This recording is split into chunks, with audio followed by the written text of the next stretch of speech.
आज कहानी में हम बात करने वाले हैं मुख्तार अंसारी की। वो मुख्तार अंसारी जो पूर्वांचल की भूमि से आता है, वो भूमि जिसके बारे में कहा जाता है कि यहां से अफीम, अपराध और आईएएस ये तीन खूब निकलते हैं।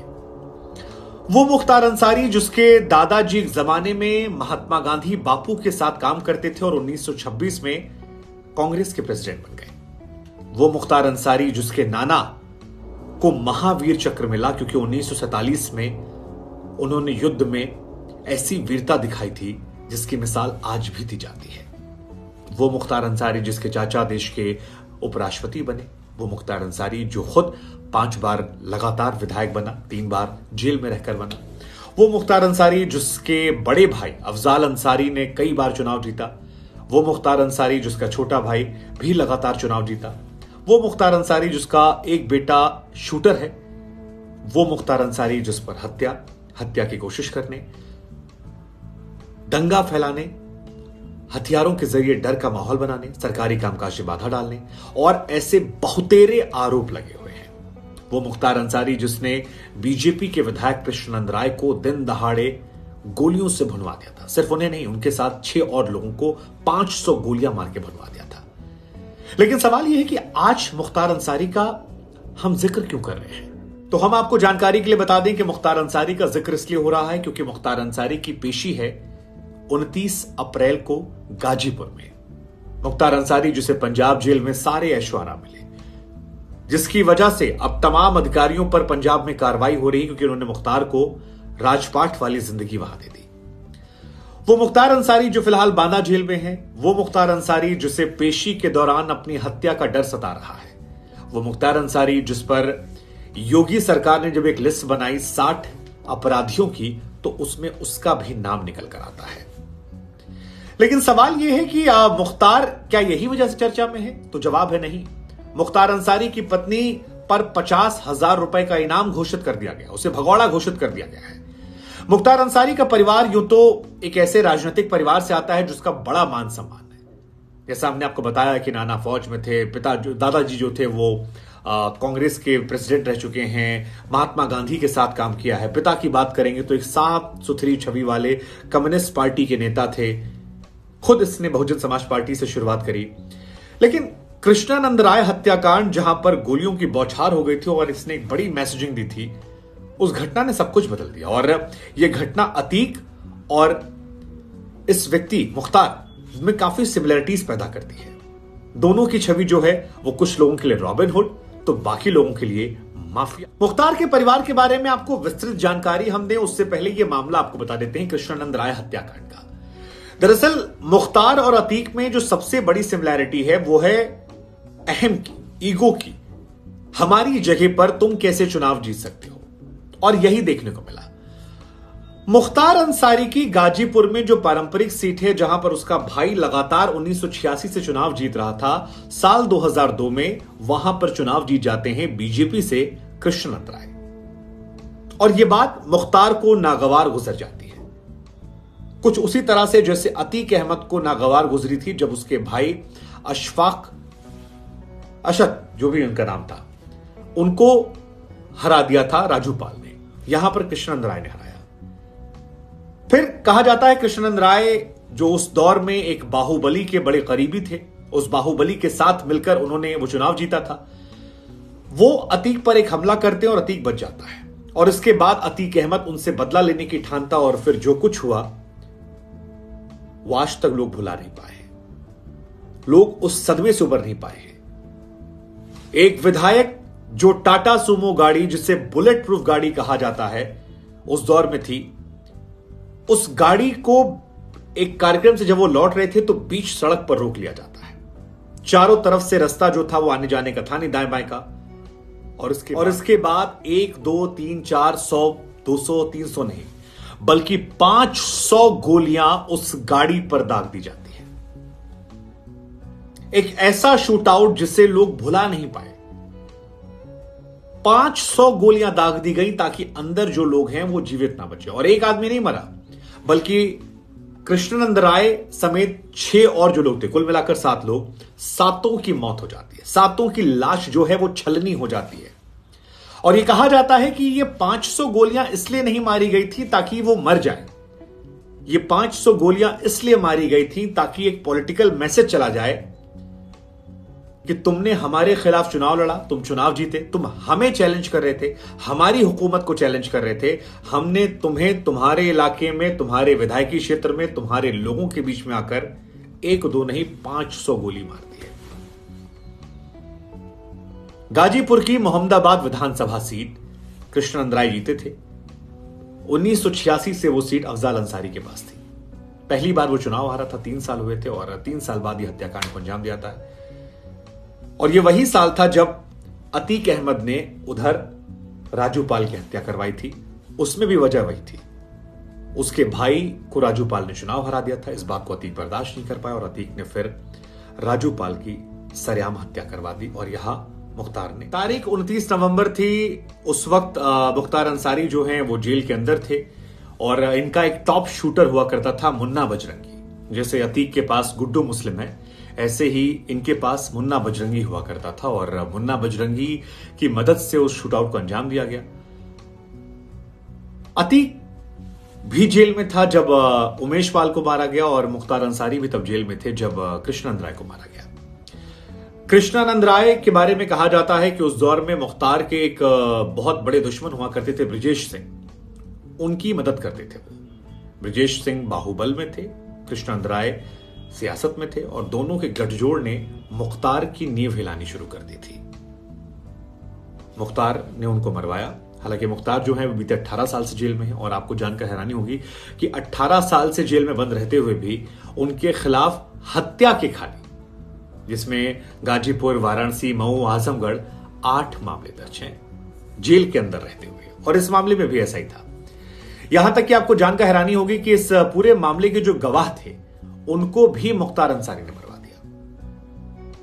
और सिर्फ यही नहीं, इस मामले से जुड़े जितने भी लोग हैं उनको लगातार वो किनारे करते गए। लेकिन अब इसी मामले को लेकर उनकी एक पेशी है, गैंगस्टर एक्ट उन पर लगा हुआ है और सबूतों के अभाव में हालांकि मुख्तार कई मामलों में बचे, लेकिन अब मुख्तार को अपने जीवन का डर सता रहा है। हालांकि अपराधियों का केवल 2 अंजाम होता है, या तो पुलिस मार देती है या उनकी बिरादरी कोई मार देता है।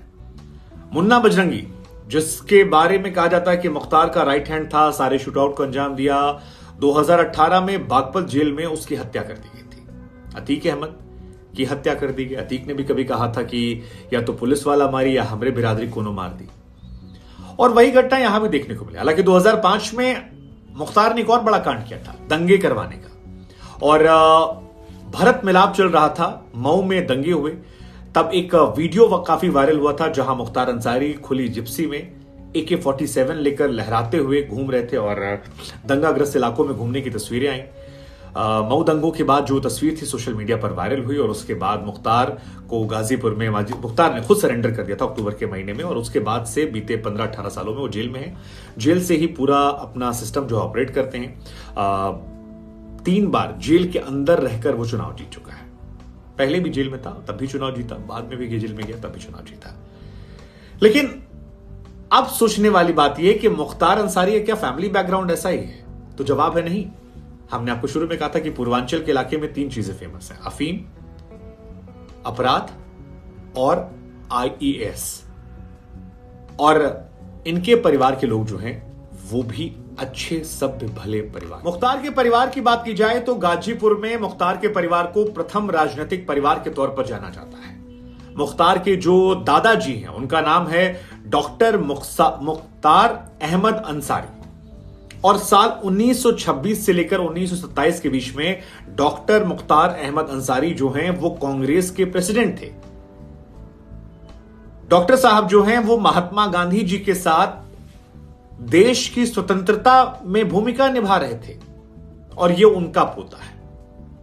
यही नहीं, इनके नाना जो हैं उनका नाम ब्रिगेडियर उस्मान है और साल 1947 में जो जंग हुई थी इनके नाना ने देश की तरफ से लड़ते हुए अपने प्राणों की आहुति दे दी थी और इसी वजह से उन्हें महावीर चक्र से नवाजा गया था।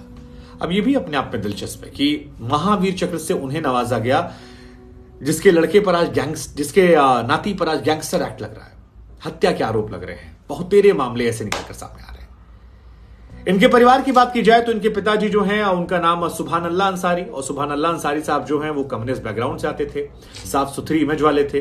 लूट मार घसोट उनके जीवन में नहीं रहा है। इनके दो लड़के भी हैं, एक का नाम शायद उमर अंसारी है और दूसरा लड़का जो है उसका नाम है Abbas Ansari. Abbas shot gun shooting के चैंपियन भी रह चुके हैं। अब्बास अंसारी ने साल 2017 में चुनाव भी लड़ा था। घोसी विधानसभा सीट से उन्होंने चुनाव लड़ा था और बहुजन समाज पार्टी के टिकट पर चुनाव लड़ा। 7,000 वोटों से वो हार गए थे। इससे पहले हमने आपको बताया कि वो शॉटगन शूटिंग के चैंपियन रह चुके हैं। एक और बेटा है उमर अंसारी, जो फिलहाल बाहर पढ़ाई कर रहा है, लेकिन विधानसभा चुनाव जब हुए थे उस दौरान वो आया था और अपने पिता के लिए काफी प्रचार प्रसार भी उसने किया था। इनके जो भाई अफजाल हैं वो भी कई बार के विधायक रह चुके हैं। 2004 में वो सांसद भी बने थे। तो जिस परिवार में, अरे हाँ, इनके चाचा जी डॉक्टर हामिद अंसारी, कैसे भूल सकते हैं आप, वो भी इन्हीं के परिवार में है। अब ये बड़ा दिलचस्प है कि एक परिवार में महान लोग भी हैं और एक परिवार में ऐसे लोग भी हैं। इनकी पत्नी फरार है। आज इनके परिवार में अधिकतम लोगों पर मुकदमे दर्ज हैं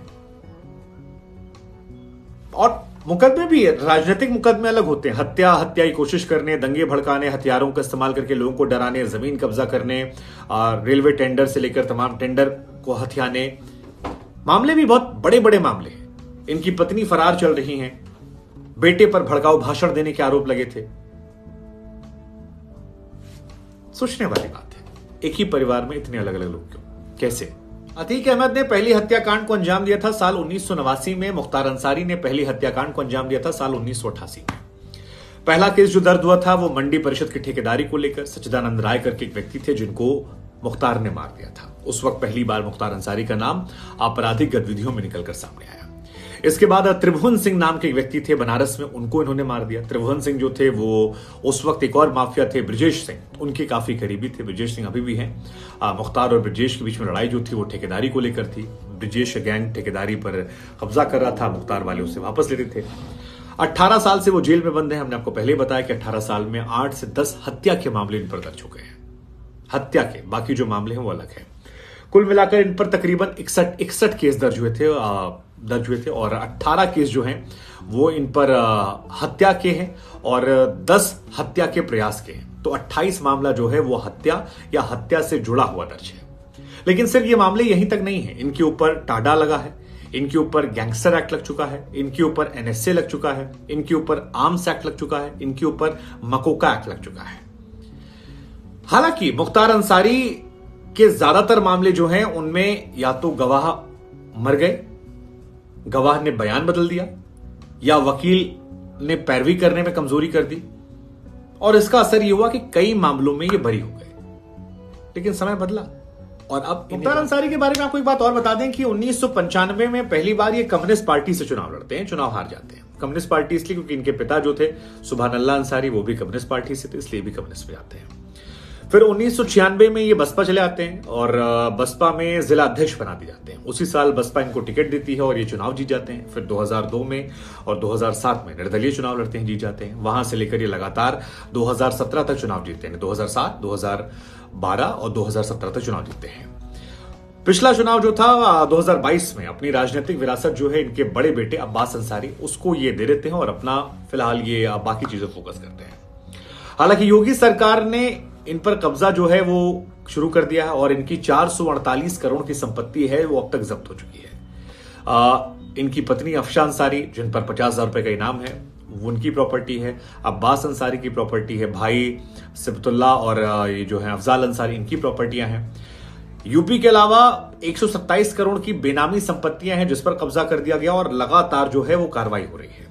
83 गैर लाइसेंसी हथियार इनके कब्जे कर लिए गए हैं और कई ऐसे मामले हैं जिन पर अब बहुत कायदे से पैरवी की जा रही है और उसमें इनकी मुसीबतें जो हैं वो बढ़ती जा रही हैं। उसी एक मामले में 29 अप्रैल को इनकी पेशी है, जिसको लेकर इनको डर लग रहा है कहीं गाड़ी ना पलट जाए या कोई आकर इनको मार ना जाए। फिर याद कीजिए, अपराधी का अंजाम वही होता है, या तो पुलिस वाले। लेकिन इस पूरी कहानी में जब आप पलट कर देखते हैं तो अतीक अहमद और मुख्तार में 3-4 चीजें कॉमन है।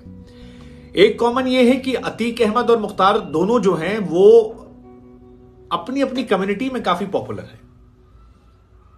एक वर्ग उनको रॉबिन हुड का दर्जा देता है और दूसरा वर्ग जो है वो